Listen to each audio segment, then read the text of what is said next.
Hello, and welcome to today's installment of Leather Crafting the Madam K Way. So this is my first video, and I wasn't sure what to post, so I decided I'm going to do a review on a couple different types of waterproofing, because if you've ever looked up how to waterproof your leather after you're done making a project, there's not a lot of consistency on what works the best. It's a lot of opinion, so I figure what best than to try it out ourselves. So what I have here are 4 different leather strips, which are 4 different types of dyes. We have the red Phoebing's dye, which is an alcohol-based. We have black EcoFlow oil-based. We have the evening blue EcoFlow, which is a water-base. And the saddle tan EcoFlow, which is a gel base. So I work with a lot of different types of dyes, a lot of different types of leathers, and a lot of different types of sealers. So I'm trying to get organized and see which ones I like best. Each strip is divided into 4, and the sealers used on top is, the first one is Super Sheen on its own, Phoebing's Resolene on its own, and then I did a Super Sheen with an Aussie finish, Resolene with an Aussie finish, and then just Aussie on its own. So we dyed them, let them dry. Now a couple things I wasn't planning on testing that just kind of showed up is I've never used the Resolene, and if you notice where the bubbles formed, they kind of hardened and we can't buff that out. So if you're using the Resolene, make sure to put a clear smooth finish on there and buff it out before it dries, or you'll get stuck with this little bubbly texture.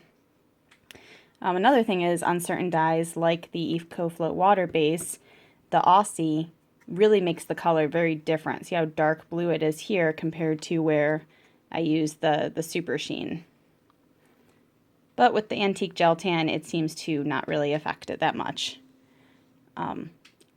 Another thing I noticed too was the EcoFlow, or the Super Sheen and the Resolene, because they are very liquidy, will cause the dye to run. So I might try doing a spray or a paintbrush. It recommends using a wet sponge, but that really seems to make the color run a lot. So have to experiment with that a little bit more. Okay, so let's see how it holds up to being sprayed lightly with water.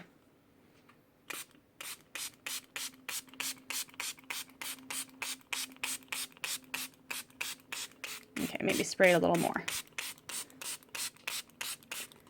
Okay, so far so good.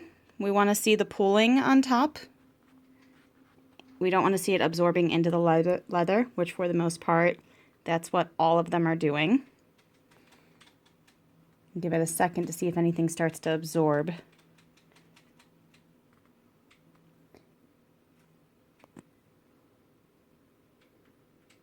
Oh, see how it's running off? That's exactly what we want to see.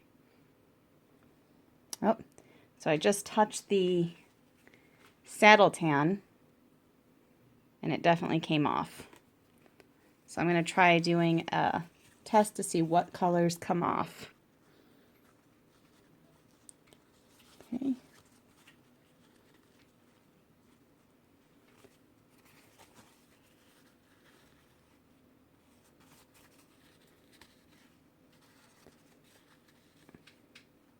Well, it looks like with the saddle tan, they're all pretty much a failure, so I'm not sure what to do there. Maybe that's just a drying issue.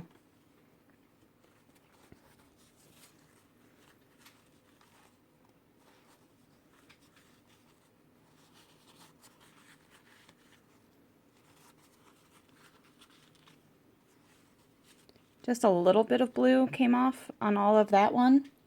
So that should be fixed with some buffing, and all of them should actually work out well.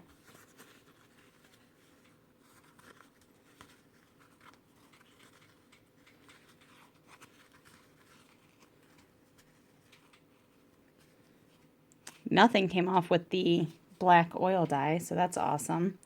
So maybe an oil-based dye works best with these.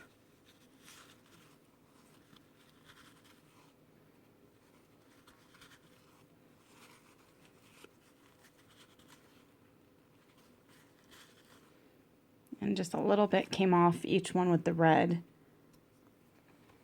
I'm going to put it on pause and try to buff these out and get more of an idea.